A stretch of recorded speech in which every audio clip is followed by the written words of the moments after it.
Are you visiting Canada soon? Well, that's so exciting! There is a bunch of things that could save you thousands of dollars and sometimes even regret. So let us tell you about a few important things so that you can have the best time of your life in Canada. Look, this one can come as a culture shock from visitors from Europe, UK and Australia, but tipping in Canada is very much expected in the service industry. Restaurants, coffee shops, Uber rides, massage therapists, hotel housekeeping, and even hairdressers. Pretty much every service worker providing a personal service to you would expect a tip. And not just any. It's typical to see a minimum default tip of 15% on the terminal, with a more desirable option at even 20% or even more. So our advice, don't let those high numbers panic you. If you don't feel like tipping the default amount, you can always select a custom amount on the machine and either tip nothing or as little as you want. Now, if you're at a sit-down restaurant, you'll have to budget anywhere between 10 to 20% for the tip. And always check your bill before you pay, because some establishments add gratuity, or what they call a service charge, by default, and yet they will offer you to add a tip on top. So stay vigilant. Let's say you're shopping in Canada and you see a price tag that says, let's say, $20, and you naturally think like, okay, I have just 20 bucks in cash, so I'll get that souvenir. Nope. In Canada, the price you see is never the final price you pay. We have sales tax that gets added at the register, and it varies dramatically depending on which province you're visiting. That innocent $20 souvenir becomes $22.60 in Ontario or $21 in Alberta with just 5% GST. But restaurants are where this really becomes painful. You're looking at the $15 lunch on the menu thinking, well, that sounds reasonable for my budget. But then they add the tax, and then you add that 15 to 20% tip that we've talked about earlier, and that adds up fast over the week-long trip. My hard-learned advice is to budget an extra 25% on top of average menu price for your true dining cost. The good thing about Canadian restaurants is that the water is generally free and abundant, unlike in Europe. Well, that's because you're being served tap water. So at least this way you get to save a couple of bucks. This one's huge, and it's painful for many travelers. Your home carrier is probably going to charge you absolutely ridiculous amounts for international roaming in Canada. And I'm talking anywhere between $10 to $20 per day just for basic roaming packages. And that's before you even use much data. On the other side, Wi-Fi in Canada is broadly available in many public places. But distances here are also large, so you can't always catch the free unsafe public Wi-Fi data. You will want to use GPS to navigate around, order an Uber ride, or maybe post a few Instagram stories and check some restaurant reviews for a yummy night out. And the next thing you know, you've racked up hundreds of dollars in roaming charges. That's brutal. But also completely avoidable. And this is where I have to tell you about the sponsor of this video, Holofly. I'm recommending them because I use these guys myself for international travel. Holofly is an eSIM service that completely solves this roaming nightmare. Instead of dealing with your carrier's expensive international plans or trying to find Wi-Fi everywhere, you get local Canadian data rates without having to physically swap your SIM card. All you have to do is to download their app before you travel, and then find Canadian data plan that suits you. They've got everything from single-day options to even month-long packages. You pick what works for you and boom! You get instantly connected to local networks and local rates when you arrive. The genius part is that you keep your regular phone number active for calls and texts, so people can still reach you normally. But all your data usage goes through Holofly's local Canadian network. So you're not getting hammered with those insane international data charges, but you're still reachable on your normal number. I used Holofly on several of my last trips, and it was honestly a game changer. I didn't have to stress about roaming or buying overpriced SIM cards at the airports. I could use Google Maps, stay in touch with my family and friends, translate restaurant menus, and share travel photos on my Instagram. Their Canadian plans start at just a few dollars a day for solid data amounts, and we're talking way cheaper than what your home carrier wants to charge you for roaming. Plus, you can monitor your data usage right in their app, so there are never any surprise charges or bill shock moments. If you're planning a trip to Canada or honestly traveling anywhere internationally, seriously, check out Holofly. I've got a special link in the description box below where you can get a 10% off on Holafly plans with monthly subscription and 5% off on any other eSIM with promo code MakeThatChange. Trust me, your wallet will thank you, and you'll actually be able to enjoy your vacation without that constant anxiety about your data usage eating into your travel budget. You better spend those dollars on something yummy in Canada, like poutine or beaver tails. If you want to experience Canada beyond the scenery, start with the food. Some of our favorites might look unusual, but they're actually really worth the bite. First up, poutine. Fries topped with rich gravy and fresh, squeaky cheese curds. If the cheese isn't squeaky, it's not the real deal. If you are ever on a road trip and see some farmer selling fresh-cut fries and poutine, make sure that you stop and give it a try. It will probably be the best poutine you can ever taste. In late winter, early spring, make sure that you visit a sugar shack to try the tire d'érable, or maple taffy. It's a hot maple syrup poured on a fresh snow and rolled in a stick. It's sweet, simple, and unforgettable. And it's not just the candy, it's also the experience that surrounds it that you'll never experience anywhere else in the world. If you like drinking tea, try pairing it with a butter tart. It's gooey and rich. Some cafes experiment and add different nuts or raisins, and all the flavors are worth a try. Nanaimo bars from BC are my personal favorite, with a creamy custard chocolate and nuts and coconut. When I just arrived to Canada, my first job was at a Second Cup cafes, and I was completely obsessed with them, constantly hoping that they wouldn't get sold out by the end of the day so that I could take them home. Oh, and if you're in Toronto, make sure to stop by the St. Lawrence Market and get a classic pea meal bacon sandwich there. It will keep you full for the rest of the day. It's made with thick, cured and cooked pea meal bacon on a soft bun, often with mustard and other toppings. And if you're lucky to pass by Montreal, we definitely recommend to check out the famous smoked meat sandwiches from Schwartz. Also, if you're a New Yorker, you must try the famous Montreal bagels and accept the defeat that the best bagels are in Montreal. They are smaller, denser, slightly sweet, and they're boiled in honey water and are baked in wood-fired ovens. I could go on all sorts of Canadian treats, especially if we dive into regional specialties like Acadian meat pies, or Prairie Saskatoon berry pies, or West Coast wild salmon, especially when in season. I'm hungry now. Everyone knows that Canadians are polite, but what tourists don't realize is that there is an actual system to our politeness. And knowing these unwritten rules will instantly help you blend in and feel like home. First, the word sorry. You'll hear it constantly, and it's going to confuse you because half the time we're not actually apologizing for anything. Sorry is more like our universal politeness word. It means excuse me, pardon me, or just a general acknowledgement of your disappointment. What do Canadians do more than any other people in the world? Apologize. No, play ice hockey. Oh, sorry, yes. No, I'm sorry. No, it's a good answer. Sorry, no, you're right. It's not an admission of guilt, it's just a social lubricant. Door holding is taken seriously here too. If someone is within about 10 feet behind you, you hold the door for them. It's non-negotiable.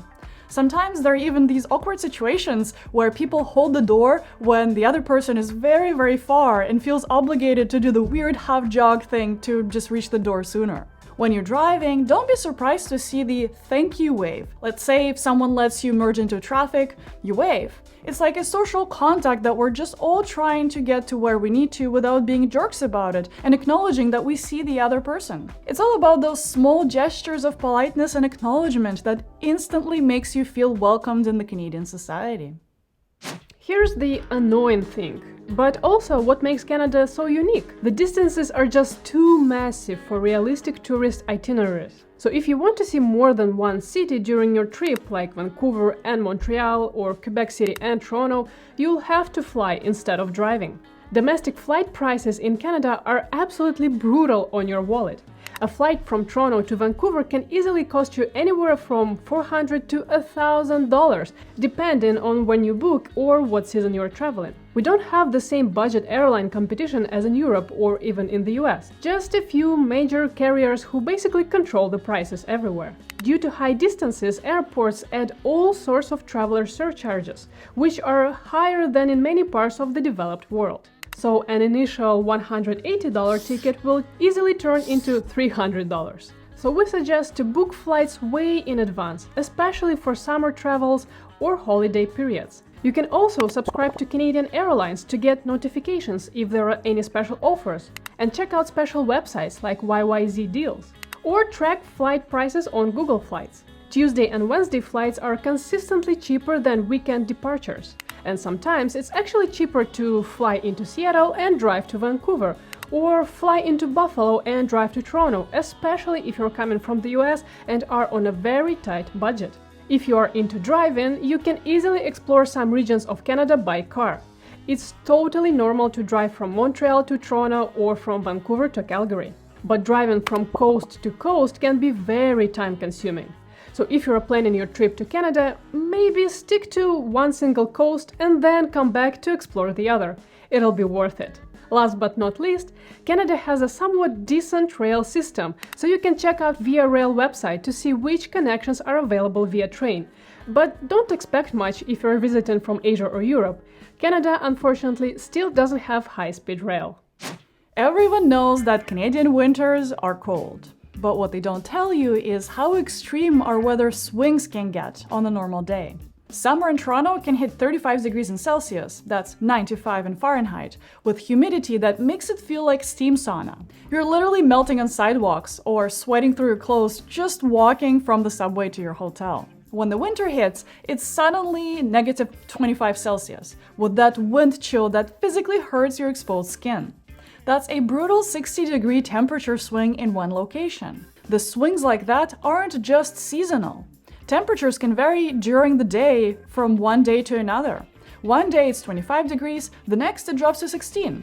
So make sure you don't just wear a t-shirt, but also bring a windbreaker or a fleece just in case, and an umbrella if you're in Vancouver. Different seasons in Canada are honestly like visiting completely different countries.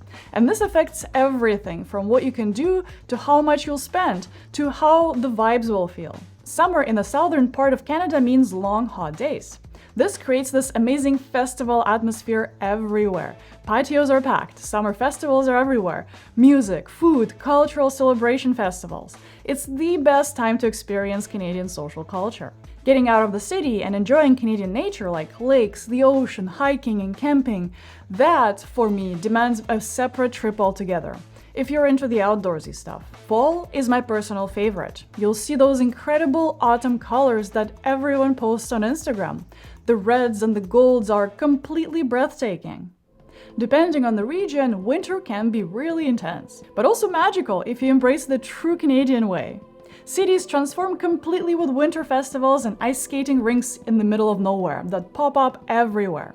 Canadians love coming up with quirky events to make winters pass by faster, like ice canoeing in Quebec City in February, or ice climbing frozen waterfalls. There's just so much to do, from world-class skiing and snowboarding in the Canadian Rockies to ice fishing and dog sledding, or sleeping in an ice hotel. Spring in Canada is... well, the weather is unpredictable, and honestly nobody talks about spring much because it's kind of like the country slowly waking up from winter hibernation. It's not the most glamorous season, but if you're here during spring, you'll beat tourist crowds and you'll get to see everything coming back to life. And it has its own charm, especially when the first flowers start blooming. The biggest key for traveling in Canada is not to overpack, trying to account for every possible scenario. Pack smart for a specific season. Focus on layering. This way, when temperature changes, you can simply add or remove them. In winter, you need 3 key layers: thermal underwear to keep your core warm, a comfy insulating middle layer like fleece or wool, and a waterproof warm winter jacket. And if you're visiting Vancouver, it's probably raining all the time. So replace your winter jacket with a waterproof shell or an umbrella. If you're planning to drive in winter and you are renting a car, make sure to ask for winter tires, especially if you will be driving in the mountains like BC or Alberta. Here's a summer tip that nobody mentions. Canadian air conditioning is aggressive. You'll be dying in the heat outside, then walk into a restaurant or shopping mall, and suddenly you wish you'd brought a sweater. I'm not exaggerating when I say that. Bring a light jacket or a shirt even during summer visits, just in case. Canadians measure distance in time, not in kilometers or miles. Niagara Falls from Toronto? Well, that's an hour and a half each way, minimum. Calgary to Banff? Same deal, hour and a half to reach the town, but longer if road conditions are bad or if you want those Instagram-worthy mountain lake views. Google Maps becomes your absolute best friend here, but pay attention to the time estimates, not just the distance numbers. 300 kilometers through flat Ontario farmland with straight highways is completely different from 300 kilometers through a busy metropolitan area like Montreal or Toronto. And 300 kilometers through winding Rocky Mountains is better measured in time to account for construction delays and scenic overlooks where you absolutely have to stop for photos. So this one is mostly for visitors from the US. Canada is almost entirely cashless now, especially after COVID changed everything. Everything runs on tap payments. Your credit card, debit card, phone, watch, probably even your car keys if they're fancy enough. We use chip and PIN systems, not signatures. So you can do yourself a massive favor and get a travel credit card with no foreign transaction fees before you arrive. The conversion rates can stack up and bite. When you pay the bill at the restaurant, instead of taking a credit card, the waiter will bring the terminal to you, so you can just select the tip amount on screen and just tap your card. You don't need to write anything on the check or leave your signature behind. That's so last century. The great news is that Apple Pay, Google Pay, and Samsung Pay work literally everywhere. Farmers markets, sketchy-looking food trucks, and even that questionable hot dog cart downtown. Canada's universal healthcare is free for Canadian residents, citizens, and work permit holders, but for tourists, it can get pricey. A simple emergency room visit for something minor like a sprained ankle or food poisoning can easily cost you several $1,000s. Break a bone and need a surgery, you're looking at tens of thousands of dollars. I'm not trying to scare you, I just want to highlight that travel insurance isn't just recommended for Canada, it's absolutely essential and non-negotiable. If something happens during your visit, you don't have to rush to an emergency room only. There are also walk-in clinics. They are usually cheaper than emergency rooms and usually much faster. Keep in mind that your prescriptions from home might not be valid in Canada, and our brand names can be completely different from what you're used to. Always bring enough medication for your entire trip, plus extra, in case your travel gets extended unexpectedly. And if you end up in a situation where you need a certain medication, use the main medical component as the indicator of what you're looking for. For example, what you might call Nurofen in Europe is Advil in Canada, but essentially is just ibuprofen. You get the gist. Next one might come up as a bit of a shock for tourists from Europe and Asia. Outside of Toronto, Montreal, and Vancouver, Canada is an extremely car-centric country. Public transit exists here, but it's often limited in scope and frequency compared to what you might be used to in Europe or Asia. Most cities offer day passes or multi-day tourist passes that are cheaper than buying individual rides. Do the math based on how many trips you're planning before you start buying tickets. Many streets in the big cities are not even bicycle-friendly.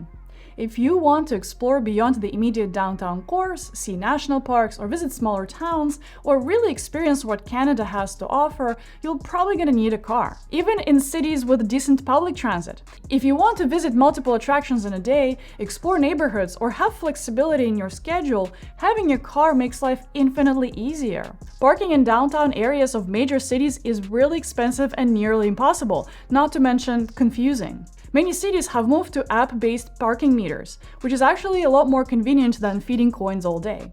So when you are at a parking spot, look around. There's probably a name of the app or a QR code to download one. Some cities also have their own parking apps like Green P in Toronto. And if you're planning to visit several tourist attractions in major cities like Toronto, Montreal, and Vancouver, then definitely look into attraction passes. Toronto City Pass gets you into 5 major attractions for significantly less than buying individual tickets. Similar passes exist in Vancouver and Montreal. These passes often include public transit day passes too, so you're solving your transportation and attraction problem with one purchase. I know this is a lot, but if this information was helpful to you, make sure to subscribe to learn more about this beautiful, though sometimes weird country, Canada. But look, we've shared all of this because we want your trip to be amazing. Canada is an incredible country with some of the most welcoming people that you'll ever meet. It also has stunning natural beauty and experiences that you literally can't get anywhere else in the world. But knowing all the things that we've shared, That's what turns a good trip into an unforgettable adventure. And if you are from Canada, make sure to share more tips in the comments below, so that our visitors can enjoy their trip to the fullest. And also share this video with someone who's planning their own Canadian adventure. The YouTube algorithm thinks that you might enjoy this video next. Thank you for watching, and take care!